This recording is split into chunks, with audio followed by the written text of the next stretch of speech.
Mitra-mitra pemiara tub dongeng mangguru brak awak si gempur ngagorobas kana rungkun Kiara tangkal Kiara parites sapada harita hehe moal biji lemang tong endog didinya atuh cek jang aji ngah kai ditungtungan ku ngabalangkeun camati ka si gempur dina kaayaan haregungan bari nyekelan dadana si gempur ngoneal hudang gap kana camatina urusan aing jeung sia acan rengse sia rasakeun wales ti aing sia kunyuk. Sanggeusna ngomong kitu, satengah dadali degan si gempur ningalkeun eta patempatan. Ari Jang Aji mah ngan saukur seuri, ret ka indungna, ret ka jajaka anu masih kene dina kaayaan kapiuhan. Aduh, untung aya hidup Aji, cek Nyi Kenoh nyamperkeun ka anakna. Teu kunaon emak, cek Jang Aji nelek-nelek ka indungna. Henteu Ji. Aduh, dopi ieu saha nya mak? Cek Jang Aji nunjuk ka si jajaka. Teuing Aji, ngan anu jelas mah eta teh anu nulungan emak. Saupama teu kaburu datang eta jalma, meureun harga diri emak teh geus dirampas ku si gempur. Nya kewe atuh di bumi ngobrolna mah, ayeuna mah urang candak ieu jalmi hawatos. Nyi Kenoh ngan saukur ungeuk, si jajaka anu kapiuhan dipanggul ku Jang Aji. Jalan dia Ji, jingjingan emak tinggalin di ditu. Cek Nyi Kenoh ngereunkeun lengkah anakna anu geus ngalengkah ti heula. Jang Aji ukur ngareret anu saterusna mah nuturkeun lengkah indungna.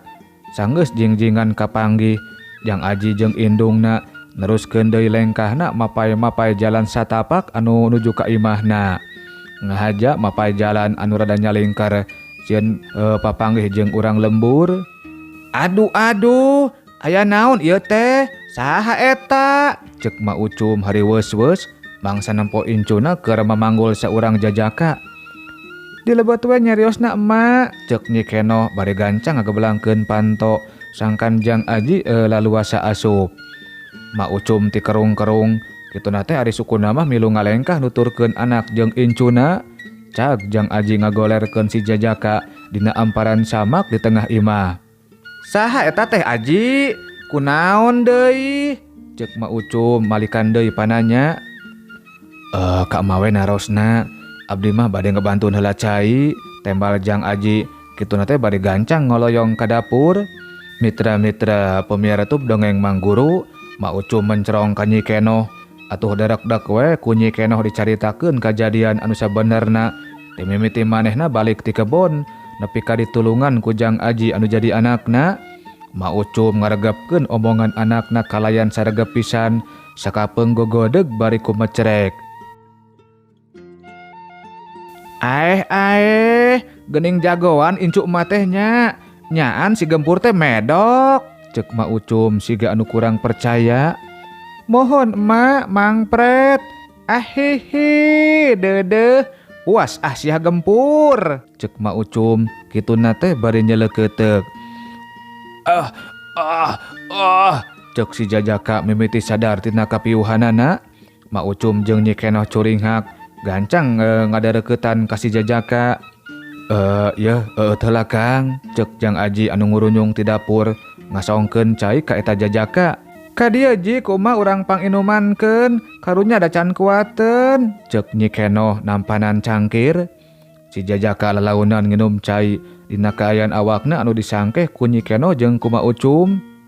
Saha atuh ujang teh? Cek Ma Ucum naleh ka si jajaka.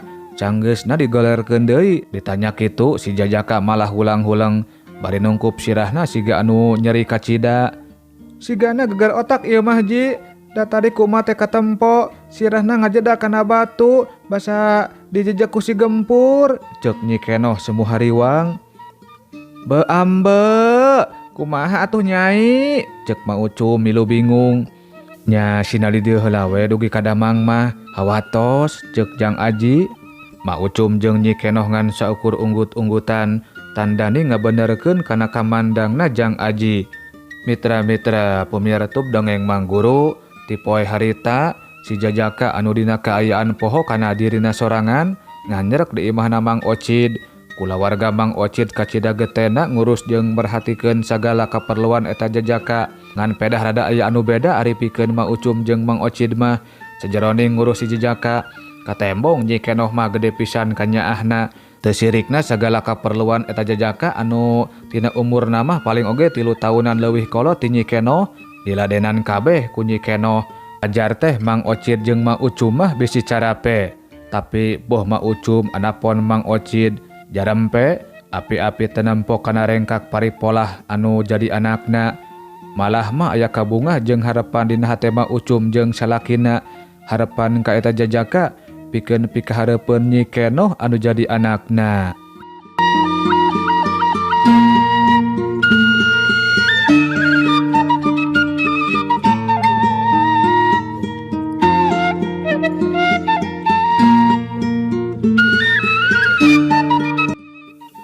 Mitra-mitra pemirsa dongeng Mang Guru teu sakur-sakur perkara anu disebut aya kudu katembong bungkeulekanana.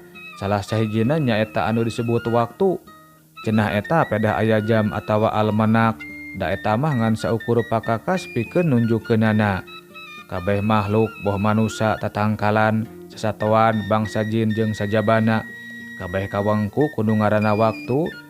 Eueuh anu bisa nyengker kana lumakuna waktu. Anging kanu parantos dikersakeun ku mantena.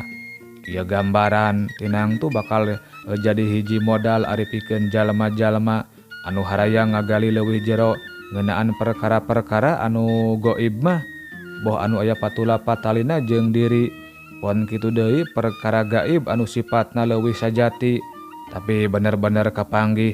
Yen sajatina anu aya satemena mah mung anu maha gaib jeung satemena anu aya anu katembong bungkeulekanana saestuna mah eta teh eueuh.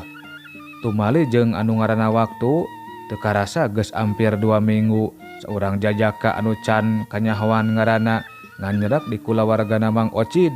Kiwari kaayaan eta jajaka geus jag-jag belejag deui. Tatu-tatu dina awakna anu dibalukarkeun ku panarajang si gempur geus calager siga bihari deui. Sok sanajan kitu ari ingetana mah anger keneh linglung. Tong boroning inget kana sejarah dirina. Dalah ngaran sorangan oge lebeng tina ingetanana. Mang Ocid jeung kulawargana nya pangpang namah Nyi Kenoh kacida nyaaheunana ka eta jajaka teh disagigireun mibanda rupa anu kasep tur berseka. Tetela rapekan kana barang gawena disaprak cager tinu tatu-tatu awakna. Teu jarang si jajaka mimilu ka kebon ngadon mantuan pagawean Mang Ocid jeung Jang Aji. Atuh di imah oge sok sagala dicabak ari anu kangaranan pagawean lalaki mah timimiti nampolan suluh neang cai ngomekeun iris jeung anu liana. Malah mah kiwari buruan Mang Ocid oge dipasangan pager awi ku eta jajaka. Atuh puguh we kanyaah kulawargana Mang Ocid oge beuki nambahan. Mumuluk heula Kang, ceuk Nyi Kenoh nyampeurkeun ka si jajaka anu keur anteng yen doran pacul di buruan. Hatur nuhun Nyai, tembalna bari nampanan goreng hui jeung cai enteh anu ngebul keneh. Regot si jajaka nginum cai enteh bangun anu nikmat pisan disusul ku ngahuapkeun goreng hui anu haneut keneh. Tina kain naon yen doran pacul teh Jang Asep? Alus geuning, geus kitu kaina oge. Ceuk Mang Ocid nyampeurkeun. Anu saterusna mah nagog hareupeun si jajaka anu disebut Asep. Nya tibatan bingung nyalukan alatan can kanyahoan ngaran anu sabenerna. Pikeun saheulaanan mah si jajaka teh di ngaranan Asep ku Mang Ocid. Ari si jajaka mah ngan saukur nurut jeung narima kana ngaran anu dibikeun ku Mang Ocid ka dirina. Tangkal malanding Pak, kalaresan kamari mendak tangkal malanding anu runtuh. Tembalna ngabapakeun. Halus atuh ari kai malanding mah kuat. Mohon iraha atuh bade ka kebon deui Pak. Reueuh heula we ayeuna mah. Rek naon ka kebon oge da geus eueuh pigaweun.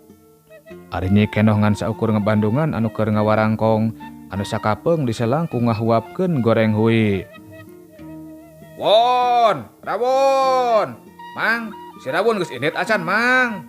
Rentang-rentang aya anu datang bari kekeleuweuhan. Kadieu Jang Usup, Kasep bager, montong kekeleuhan kitu bisi dipalengpeng ku aing. cek Mang Ocid. Kitu nate bari ngaret kanu anyar datang anu tayalian ti si Usup. Nyi Kenoh jeung Kang Asep ngan saukur nyerengeh. Ari si Usup ngagandeang nyampeurkeun dibarengan ku surungah serengeh nembongkeun huntuna anu rada karehol ka tembong dina leungeunna ngekeuweuk jejer. Si Rawun indit atawa acan Mang? Tanya si Usup deui. Sanggeusna aya di hareupeun Mang Ocid. Kitu nate ari leungeunna mah langsung ngarongkong kana goreng hui. Ye, nanya ari kokod mah ngopepang kana hakaneun. Tuh di dapur nyokot. Si Rawun mah keur dahar heula. Cek Mang Ocid ngadilak. Hahaha. Tong gede ambek atuh Mang. Cok tareh kolot. Temal si Usup. Kitu nate bari ngalengkah muru ka imah. Tah, dasar si Astahiam sia. Cek Mang Ocid ku kulutus. Nyi Kenoh jeung Kang Asep ngarahkeun saleuseurian nampokeun Mang Ocid anu ku kulutus semu berengut. Kang, bade nami deui kitu huina. Cek Nyi Kenoh. Tetep Kang Asep panetep anu kacida pisan loba hartina. Ari ka beubeureuh mah meni teu lat marhatikeun. Ari ka bapak teu nawaran. Cek Mang Ocid ngaheureyan. Naon ari bapak ih? Cek Nyi Kenoh siga anu kaeraan. Bari gancang ngoloyong ka jero imah. Sanggeusna ngarongkong piring seng urut wadah goreng hui. Hahaha. Cek Mang Ocid. Seseurian siga anu ngeunah pisan. Ari Kang Asep mah ngan saukur tungkul. Lumputkeun beungeutna anu ngadadak bareureum. Jang Asep, bogoh teu ka anak bapak. Heula mun suka, ku bapak urang kawinkeun. Cek Mang Ocid, ngomongna rada dilaunkeun. Ah, bapak mah nyarios teh sok ka mana wae. Cek Kang Asep siga anu beuki era. Dari ya bapak mah, da moal bisa dibohongan atuh bapak oge. Apal kana gurak geurik jalema anu keur kasengcer mah. Nah, bapak ge sarua kungsi ngalaman ngora.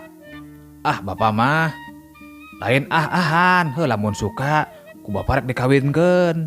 Sok jawab, suka teu ka si Kenoh? Cek Mang Ocid, ngomongna jadi daria.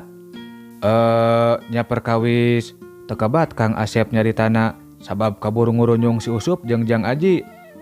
Aki, abdi bade nguseup heula nya. Saur nini deui pangmasikeun kalapa. Cek Jang Aji amitan ditungtungan ku nepikeun talatah ti Ma Ucum. Nini teh sok ngaganggu wae. Cek Mang Ocid semu ku kulutus, tapi kitu teh dibarengan ku cengkatina nagogna anu saterusna mah ngoloyong ka jero imah. Kang, abdi bade nguseup heula nya. Bilih bade ngiring mah hayu atuh. Cek Jang Aji ngareret ka Kang Asep.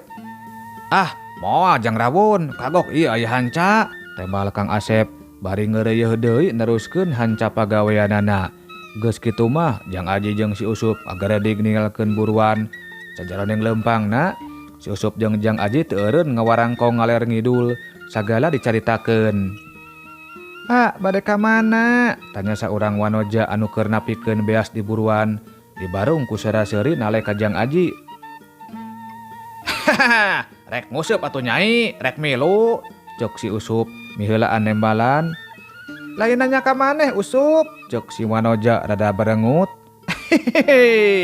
Nah, maneh galak kitu ka uing teh ese? Cek si Usupnya kakap.